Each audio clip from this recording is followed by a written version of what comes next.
It began with a USB and finished with a man who was totally disoriented. Jim Jones sat in the courtroom silently, arms crossed, attempting to preserve what little dignity he still possessed. However, the entire room changed as Cameron handed the clerk that little disc. The screen sprang to life. The video wasn't only a surprise, it was a surgical procedure. Chrissy entering a hotel with another man while wearing a sweatshirt and heels. No, Jim. Reggie was the one. Burnt into the corner was the timestamp. 9:13 p.m. in Soho, outside the Moran Hotel. The video had audio, perspectives, and more. Nobody was prepared for what Chrissy's voice murmured. Keep him in the dark. Something inside Jim snapped, but he didn't blink or flinch. You sensed it. Emma Jones stopped. With the contentment of someone who has been waiting for this very moment for years, Cameron reclined back. However, this was not an impromptu betrayal. Chrissy was aware of the cameras. Her speech and body language seemed staged, as though she intended for this to be observed. As though this had been planned. The adultery wasn't the only thing that made things worse. It was the difference. Jim had stated on a webcast a few months prior that Chrissy was his breath, his anchor, and everything. However, she was there, speaking to Reggie while holding a glass of wine and softly shadowed by the dark lighting. I can now breathe with you. I'm not feeling stuck, and the serene, liberated expression in her eyes. It was more painful than the actual betrayal. For months, there have been rumors circulating about Reggie. Chrissy dismissed them, claiming that he was only a buddy. However, pals don't toast by candlelight or check into hotels late at night. The murmurs evolved into affirmation. Jim sat up rigidly as the video continued to play. He was bracing as though he already knew. However, observing and knowing are two distinct things. The line that broke the quiet then came. Chrissy is informing someone on the phone. Jim still believes that I'm with my cousins. So stupid. The courtroom became silent. Mama Jones yelled as she attempted to stand up. She was kept back by security. Jim passed out, gasping for air, hands to his chest. EMTs arrived quickly. Everything was stopped by the court. And that was only the first clip. The wound was only made worse by the subsequent scenario. Chrissy laughed and swirled her wine while leaning against the motel bed frame. Words, "This is where I feel real. And with you, I'm not pretending." She was aware that someone was filming, but she had no idea the video would wind up here. That much was obvious. One of Reggie's cronies, who was notorious for constantly having cameras rolling, owned the room. Regardless of whether Chrissy overestimated Reggie's commitment or underestimated Cameron, the harm was done. Cameron allegedly had an insider, according to certain reports. Others said that when Chrissy ghosted him, Reggie turned over the video. In any case, Cameron had evidence, and of something more serious, something illegal, not simply the cheating. Because Chrissy said something that completely altered the perception that this was about heartbreak. I cleaned up that mess with Reggie's aid. I informed them that it was a gift. It wasn't simply idle chatter. That may have been a confession. Chrissy was already being investigated for her dubious charitable activities.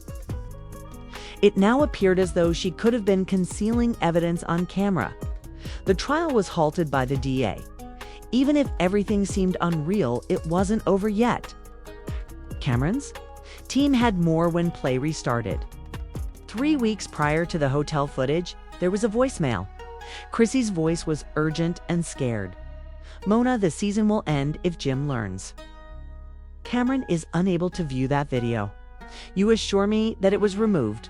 However, it wasn't. It was performed for everyone, including Jim's mother, here in court. The recording demonstrated not simply dishonesty, but also a conscious effort to hide the truth. In an attempt to minimize it, Chrissy muttered to her attorney, "Just say I was drunk." Incredulous, the courtroom shook its head. The video was really clear. She spoke steadily. "That's not a valid reason." Didn't end there, though. Then came a behind-the-scenes video from Love and Hip Hop New York that was shot months earlier. Yandy and Chrissy conversing during a break. Neither was aware that they were being filmed. Chrissy let out a sigh. "All I'm doing is this for Mona. Another season. After that, I'll stop acting the part," Ye inquired. "What are you pretending?" Chrissy put it simply. "Still hang out at the gym? We've passed. I simply haven't spoken it aloud." Once adoring fans immediately turned against her. Setup Queen became popular. The old clips came back. People now thought that the tweets they had missed were warnings. "She ruined my son," yelled Mama Jones as she raced down the corridor outside the court. "What a snake that lady is." She was stopped by security, but it was too late. Already, the meltdown had gone viral. Memes, TikToks, and modifications are all over the place. Afterward, Cameron's attorney dropped yet another surprise. Emails. Okay. Chrissy is requesting that someone remove the video from a private server. "I need that room wiped by Monday," she wrote. "Jim won't get better if it spills. The program won't either." The pistol was smoking. Not only infidelity, not only telling lies, it was manipulation. Control over the media. A complete cover-up. At last, Jim said something. Just one query. Did any of it happen?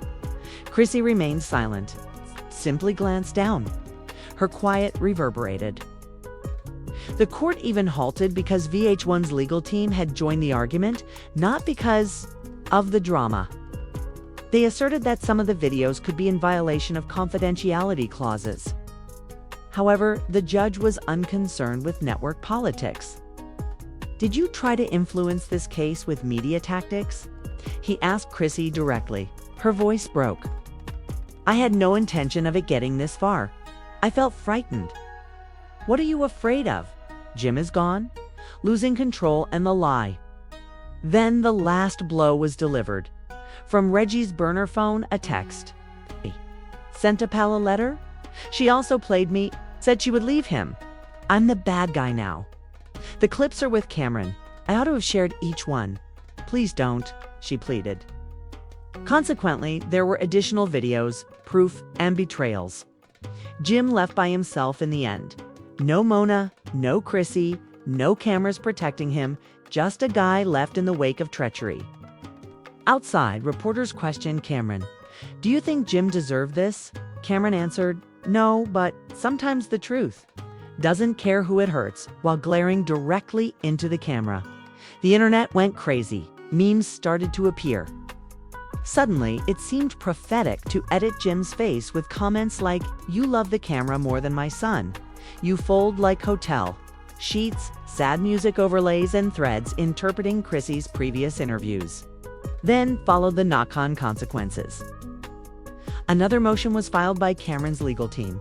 Turns out that Reggie had post-production experience. He was able to access editing servers. It was more than simply drama. It may have been fraud. The sponsors withdrew. Production stopped. Chrissy was unfollowed by Mona Scott. VH1 attempted to hide the video, but it was too late. For emotional and monetary harm, Jim's attorneys sued Chrissy for $2.3 million. Marcus, her ex, openly criticized her, claiming that she had exploited Jim to gain influence. Her admirers dubbed her the architect. A teaser was revealed by Cameron. The courtroom was visible to you. View the complete story now. Within hours, it had 5 million views. Chrissy said nothing. Mama Jones became enraged. Jim, on the other hand, chose tranquility above attention and vanished from view. The once televised love tale ended not with a split, but rather with a USB, courtroom, and the unquestionable breakdown of all that was meant to be true.